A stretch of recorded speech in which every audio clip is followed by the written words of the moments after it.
26 సంవత్సరాల నమ్మకం, లక్షలాది సంతోషకరమైన వివాహాలు. తెలుగు మ్యాట్రిమోనీని డౌన్లోడ్ చేయండి. సినిమాల్లో ఉన్నప్పుడైనా రాజకీయాల్లోకి వచ్చిన తర్వాత అయినా రికార్డుల మీద రికార్డులు క్రియేట్ చేస్తూనే ఉన్నారు విజయ్. ఆయన అడుగు పెడితే ఏదో రికార్డు అన్నట్లుంది పరిస్థితి. తాజాగా మరో అరుదైన రికార్డు వైపు విజయ్ అడుగులు పడుతున్నాయి. అప్పట్లో ఎన్టీఆర్, ఎంజీఆర్ తర్వాత ఎవరికీ సాధ్యం కాని రికార్డు అది. మరి అదేంటో తెలుసా? రాజకీయాల్లో అత్యున్నత పదవిలో ఉంటూనే వెండితెరపై సందడి చేయడం అంటే అరుదైన విషయమే. అందరికీ సాధ్యం కాదది. మన దగ్గర కేవలం 2 ముఖ్యమంత్రులు మాత్రమే ఈ రికార్డును సొంతం చేసుకున్నారు. వాళ్లలో ఒకరు ఎంజీ రామచంద్రన్ కాగా మరొకరు నందమూరి తారక రామారావు.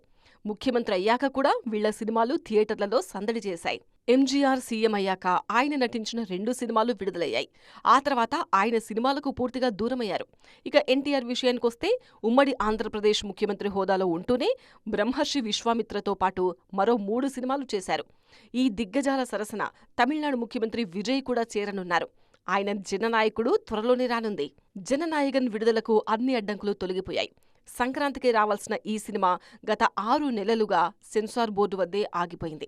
నిర్మాత చేసిన సుదీర్ఘ ప్రయత్నాలు ఎట్టకేలకు ఫలించడంతో సెన్సార్ బోర్డు ఈ చిత్రానికి ఏ సర్టిఫికెట్ ఇచ్చారు.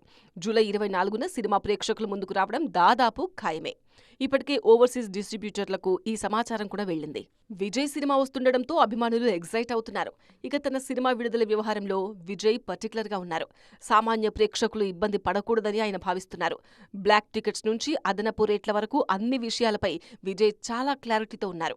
మొత్తానికి నాయకుడు వచ్చాక ఏం చేస్తాడనేది చూడాలిక. 26 సంవత్సరాల నమ్మకం, లక్షలాది సంతోషకరమైన వివాహాలు. తెలుగు మ్యాట్రిమోనీని డౌన్లోడ్ చేయండి.